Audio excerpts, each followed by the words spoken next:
Deus. Graça e paz, igreja amada. Glória a Deus. Bom demais estar na casa do Senhor mais uma vez. Bom estarmos aqui louvando a Deus, podendo exaltar o seu santo nome. Amém? O clima de anos 80, né, do louvor. Glória a Deus. Hoje está o dia está meio puxado hoje, né? Meio emotivo, meio bravo, né? No livro de Marcos, no capítulo 6, hoje, depois de muitos anos, eu recebi meus filhos na minha casa, hoje na condição de visitantes. Foi difícil. Foi difícil. Marcos 6, queridos.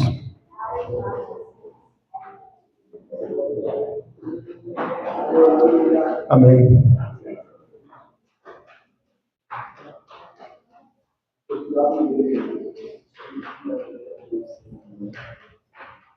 Glória a Deus. Pensei que não tinha o livro de Marcos lá em cima. Glória a Deus.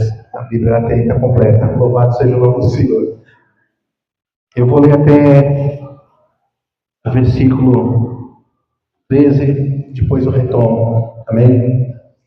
Diz assim: Jesus saiu dali e foi para a sua cidade, acompanhado dos seus discípulos. Quando chegou o sábado, começou a ensinar na sinagoga. Muitos dos que ouviram ficavam admirados. De onde lhe vêm essas coisas? Perguntavam eles. Que sabedoria é esta que lhe foi dada? E esses milagres que ele faz? Não é este o carpinteiro, filho de Maria, e irmão de Tiago, José, Judas e Simão? Não estão aqui conosco as suas irmãs? E ficavam escandalizados por causa dele. Jesus lhes disse: só em sua própria terra, entre seus parentes e em sua própria casa é que um profeta não tem honra. E não pôde fazer nenhum milagre, exceto impor mãos sobre alguns doentes e curá-los. E ficou admirado com a incredulidade deles. Então Jesus passou a percorrer os povoados, ensinando. Chamando os 12 para junto de si, enviou-os de 2 em 2 e deu-lhes autoridade sobre os espíritos imundos. Essas foram as instruções. Não leve nada pelo caminho, a não ser um bordão. Não leve pão, nem saco de viagem, nem dinheiro e seus cintos. Calce em sandálias, mas não leve túnica extra. Sempre que entrarem numa casa, fiquem ali até partirem. E se algum povoado não os receber nem os ouvir, sacudam a poeira dos seus pés quando saírem de lá, como testemunha contra eles. Eles saíram e pregaram ao povo que se arrependesse. Expulsavam muitos demônios, ungiam muitos doentes com óleo e os curavam. Até aí por enquanto, amém? Glória a Deus. Começa com Cristo chegando aonde? Na sua cidade. Na cidade onde ele cresceu, na cidade onde ele desenvolveu a sua profissão, na cidade onde ele estava acostumado, e no meio dos seus, no meio das suas famílias. E no sábado diz lá que ele ensinava na sinagoga. Eles não tinham mais um templo, depois da destruição do templo, eles não tinham mais onde ensinar, então ele ensinava na sinagoga. A sinagoga surgiu depois da destruição do primeiro templo. Eles se juntavam em lugares menores, porque eles não tinham liberdade tanta. Então ele ensinava nas sinagogas. E as pessoas ouviam ele e ficavam maravilhados com o que ele falava. Mas é interessante que ao mesmo tempo que eles ficavam maravilhados, eles ficavam se questionando: de onde que pode vir essa sabedoria? De onde vem essas coisas? Como é que pode? E como se fazem maravilhas por suas mãos? Como é que pode esse camarada que cresceu aqui entre nós, que é um sujeito comum, que não passa de um carpinteiro, com todo respeito, meu pastor, tá? Meu pastor compartilha da profissão, né? Com o nosso Senhor Jesus Cristo. Olha que bênção, né, pastor? Carpinteiro, ó. O pastor até ficou agora, né? Jesus era carpinteiro, assim como eu fui também, glória a Deus. Né? Mas como é que pode alguém, né, que cresceu aqui próximo, né, uma profissão comum, um trabalhador comum, como qualquer outro, como é que pode ele ter autoridade? Como é que ele pode ter sabedoria? Como é que ele pode ter poder? E eu estava lendo esse texto e eu pensei, quantas vezes nossos irmãozinhos, os nossos irmãozinhos já não passaram por situação semelhante, não é? Como é que pode? O Rafael cresceu comigo aqui na rua, jogava bola comigo, jogava bolinha de gude, né? Como é que pode agora ele vir querer falar de Jesus para mim? A Carme veio lá, não sei de onde, aquela terra seca, né? E agora vem querer falar de Jesus para mim, né? Quantas vezes já não passamos por situação semelhante a essa? Mas Cristo estava ali e falava com eles. E eles questionavam, né? Como é que pode? Mas ele disse assim, não é profeta sem honra. E disse que ele não pôde fazer muitos milagres ali. Mas ele curou alguns enfermos que chegaram até ele. Não fez muitos sinais, muitas maravilhas, porque as pessoas não buscaram e não procuraram receber dele sinais e maravilhas que eles precisavam, por puro preconceito. Por puro preconceito. Um carpinteiro, um cara comum, cresceu aqui, ó, junto com a gente, trabalhava aí junto com o pai dele, aprendeu a profissão com o pai, depois passou a trabalhar de carpinteiro junto com os irmãos, que era comum, né? Profissão passar de pai para filhos. Aprendeu com José a ser carpinteiro. E por preconceito, as pessoas não buscavam para receber o milagre. Às vezes nós também somos meio que acostumados, e a gente vê muito no meio evangélico, as pessoas ouvirem as mesmas palavras, iguaizinhas, do mesmo jeito. Do pregador Zezinho das Couves, né? E do grande pregador internacional, Dr. Fulano. E aí quando ele escuta o Dr. Fulano, eu, glória a Deus, aleluia, que bênção, que maravilha. Mas quando é um irmãozinho humilde, ele despreza a palavra por preconceito. E às vezes, por olhar dessa forma para a pessoa que está falando, perde-se um milagre, deixa de receber uma bênção. Às vezes as pessoas olham para você com desdém, mas saiba, sobre sua vida tem uma presença maravilhosa que é do Espírito Santo do Senhor. Então você é um servo de Deus e na sua vida tem poder, tem autoridade para levar o Evangelho e falar desse amor para as pessoas. E muitos podem e serão tocados por tua palavra, mesmo que muitos te desprezem, mesmo que muitos não levem a sério o que você fala. É a Ana, imagina, está de brincadeira. Não se importe, sempre vai ter alguém disposto a te ouvir, e sempre vai ter alguém que vai ser abençoado por você. Não pode fazer nenhum milagre se não curar os poucos enfermos e impor-lhe as mãos. Olha, se alguns desprezaram ele, outros procuraram. Ele pôs as mãos e essas pessoas foram transformadas. Para esses poucos, valeu. Então, às vezes, a sua palavra, a sua fala, a sua oração, o seu esforço, pode não valer para muita gente, mas sempre vai ter alguém que vai ser alcançado pela sua palavra e pela sua oração. Sempre vai ter alguém que vai ser alcançado e vai ter a vida transformada. Então não se importe se olham para você de maneira preconceituosa. Por que seria diferente? Se fizeram assim com Jesus, por que não fariam com você? Se o próprio Cristo sofreu dessa discriminação.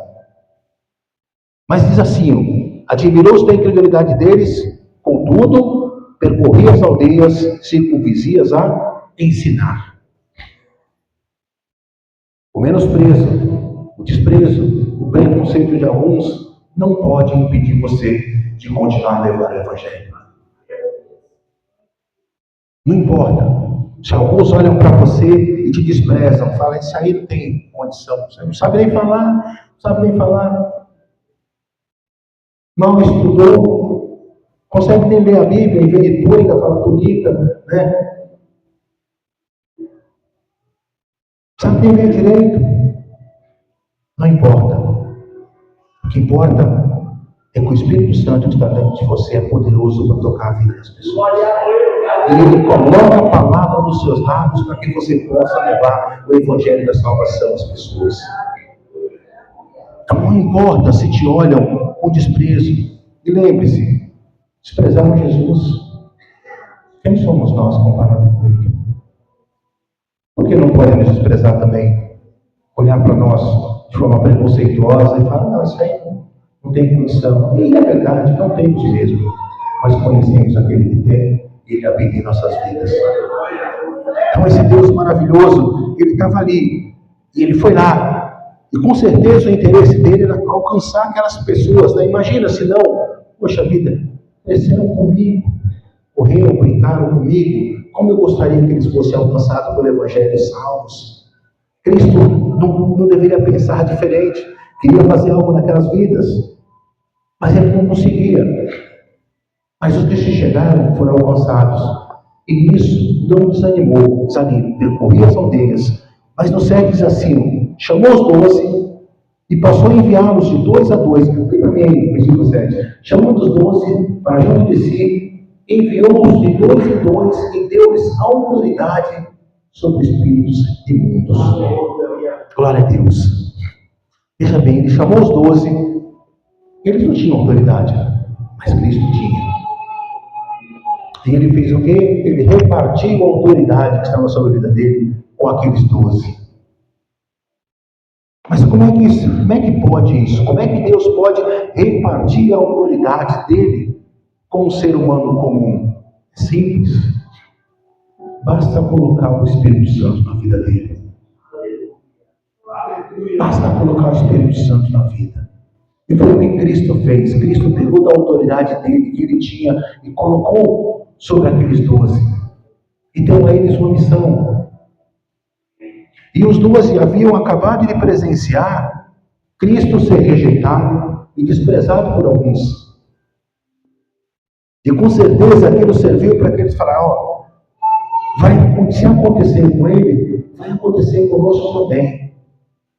Mas o que importa é que ele nos deu poder e autoridades.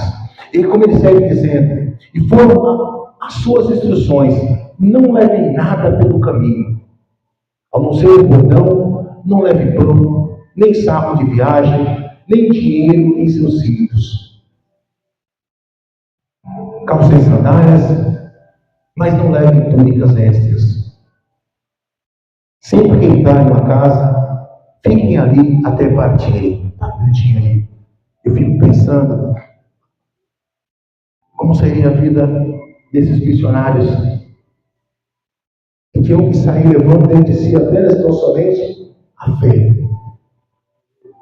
A confiança plena naquilo que Cristo falou para eles. Não leva nada, só um bordão.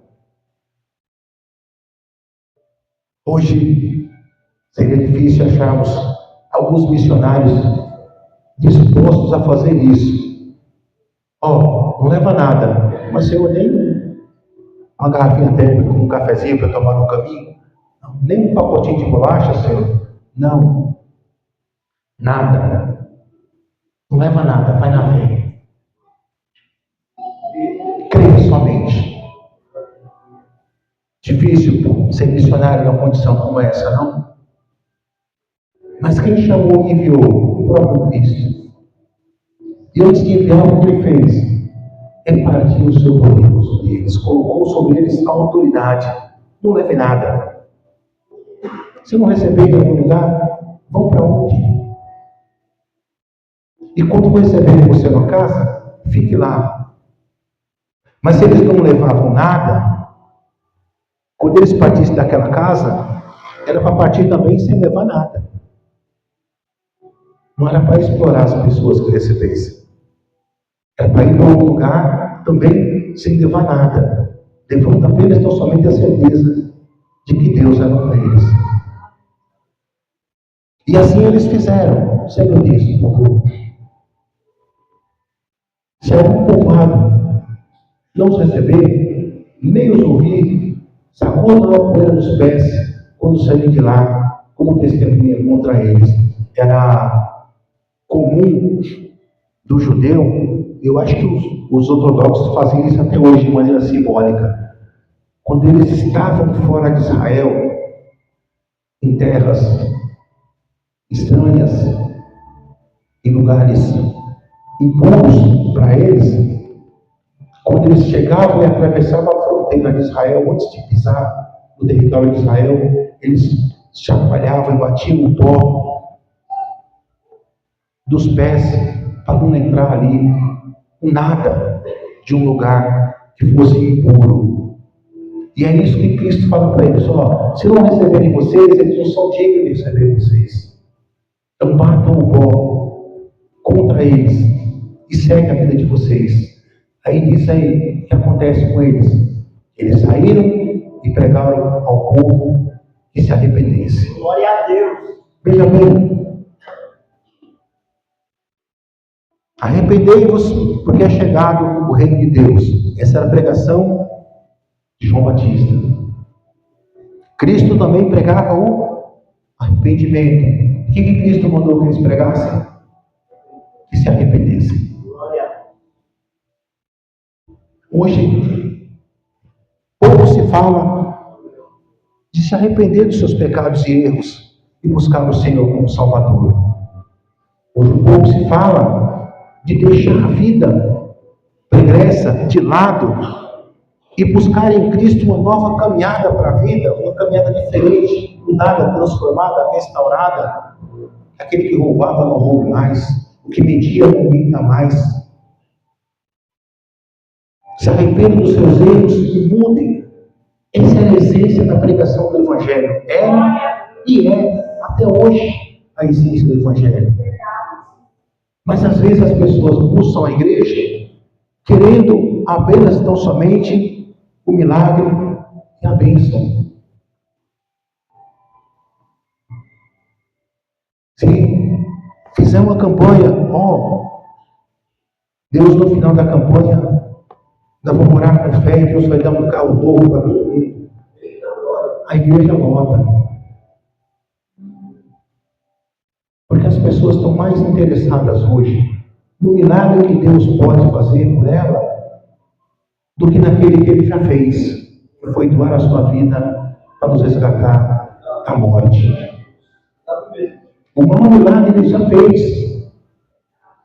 Não tem milagre maior que Ele possa fazer na sua vida comparado com o que Ele já fez por você. Você pode estar enfermo, ser curado. Você pode estar desempregado e Ele abrir uma porta. Não importa a situação. A pior que você possa imaginar e que Deus transforme a sua vida não se compara com o milagre da salvação. Nada se compara com esse milagre. Aliás, esse é o verdadeiro milagre. Os demais são as demais coisas que Ele fala, né? Que Ele vai acrescentar, mas que vai chegar um dia que Ele vai nos recolher e aquilo que eu amelhei aqui vai ficar, que eu ganhei, que eu conquistei, eu deixei de conquistar, vai continuar aí. E se Cristo voltar, se você for arrebatado, vai ficar por ímpio desfrutar ainda. Não vai descer com os seus herdeiros. Mas a salvação, essa que vem através do arrependimento e da mudança de vida, né? Essa ninguém tira de você. E é isso que eles pregavam, saíram e pregavam arrependimento. Expulsavam muitos demônios, ungiam muitos doentes com óleo e os curavam. Mas veja bem, que isso é consequência. Mas eles falavam o quê? De arrependimento. Expulsavam demônios, é verdade. Ungiam doentes, eles eram curados. Mas eles falavam de arrependimento. Proclamavam uma mudança de vida. no meio daquele povo. Veja aqui, por que eles faziam isso? Porque Cristo deu para eles autoridade. Aí eu vou pular um texto aqui e vou para o 30. Do 19 ao 29 fala da morte de João Batista. O 30. Os apóstolos reuniram-se a Jesus e lhes relataram tudo o que tinham feito e ensinado. Onde vem o 30 aí? Olha que maravilha, né? Deus deu uma missão para eles. Jesus deu uma missão para eles. E eles voltaram e falaram a respeito do que tinham feito e ensinado. Já imaginou se eles tivessem sido comissionados e não tivessem feito nada? Recebido a missão, recebido o poder, mas falassem, rapaz, difíceis que Jesus quer, não posso levar nada, nem um pacotinho de bolacha, uma garrafinha d'água. Não vou não. Vou ficar no meu cantinho aqui. Sem nada, a seco, vou não. Pelo menos uma garrafinha d'água, um pacotinho de bolacha, de sal, para eu comer no caminho. Eu não vou não. O que eles iam falar para Jesus agora quando voltassem? Eu disse a Jesus e lhe relataram tudo o que tinham feito e ensinado. Às vezes Jesus nos confia alguma missão. Um dia Ele vai pedir que nós façamos um relatório. Como você desenvolveu a missão que Ele te deu? Como você vai chegar diante dele de mão vazia? Fala, não, Senhor, eu fiquei com medo de sair sem um pacotinho de bolacha, garrafinha d'água. E aí eu não fui. Porque eu não confiei, não acreditei que o Senhor era suficiente para prover durante a minha caminhada. Já imaginou? Que tristeza chegar diante do Senhor e ter que fazer um relato desse. Eu não fui capaz de acreditar que o Senhor não podia prover. Eu não fui capaz de acreditar que o Senhor podia me livrar daquela situação. Então eu não fui. Mesmo o Senhor tendo colocado as mãos sobre mim e me dado poder e autoridade, como eu disse lá atrás. Deus também confia a nós algumas missões às vezes. E quando Ele te dá uma missão, junto com ela, tenha certeza que Ele te dá poder e autoridade para cumpri-la. Quando Ele deposita algo nas suas mãos, Ele te dá poder e autoridade para que você possa cumprir. Mas um dia Ele vai chamar você e você vai ter que fazer um relatório para Ele. Os apóstolos reuniram-se a Jesus e lhe relataram tudo o que tinham feito e ensinado. E eles, diz aqui, eles ensinaram, pregaram arrependimento, expulsaram demônios e curaram muitas vidas através do poder que Deus colocou na vida deles. Deus coloca poder e autoridade nas suas mãos. Use com sabedoria e sem temor. Use com autoridade, sem temor, sem medo. Usa, porque aquele que colocou você nessa caminhada, Ele é poderoso e está do seu lado. Ele dá poder e dá autoridade para que você possa cumprir tudo aquilo que Ele propõe que você faça. Não titube, não tema, não se preocupe com o que possa acontecer. Vá na certeza de que Deus está contigo e que Ele é poderoso para mudar a história de vida de muitas pessoas através da sua vida, que Ele já mudou. Ele já mudou a sua vida. Por que Ele não pode mudar a do outro que vai ser alcançado por você? Creia, confie, não se preocupe com o que vai, se possa faltar alguma coisa. Porque Ele despachou os apóstolos de mão vazia e eles voltaram. Então, obviamente, nenhum deles morreu de fome, ou de sede, ou de frio. Porque o Senhor proveu. Assim é também nas nossas vidas. O Senhor proverá o tempo todo. Veja, no 31 diz assim, Havia muita gente indo e vindo, a ponto de eles não terem tempo para comer. Jesus disse: venham comigo para um lugar deserto e descansem um pouco. Estavam cansados, porque estavam trabalhando na obra do Senhor. Segue, por favor. Assim eles se afastaram do barco para um lugar deserto. Mas muitos que os viram retirar-se, tendo-os reconhecido, correram a pé de todas as cidades e chegaram lá antes dele. Veja bem, o servo de Deus às vezes está cansado, está estressado, tem trabalhado muito, mas às vezes está rodeado de pessoas ansiosas, desesperadas por ouvir a palavra de Deus. A gente está cercado de pessoas necessitando de uma palavra de alento, de alguém que traga uma luz para a vida dele, que mostre um rumo, dê um norte para ele. E era o que acontecia com esse povo. Eles corriam a pé. Isso sai de barco, vamos nos afastar um pouquinho para que a gente consiga parar para comer, para descansar um pouco. Mas a necessidade do povo era tanta que eles iam a pé atrás. Buscavam, precisavam e não desistiam. E vejam o que segue dizendo.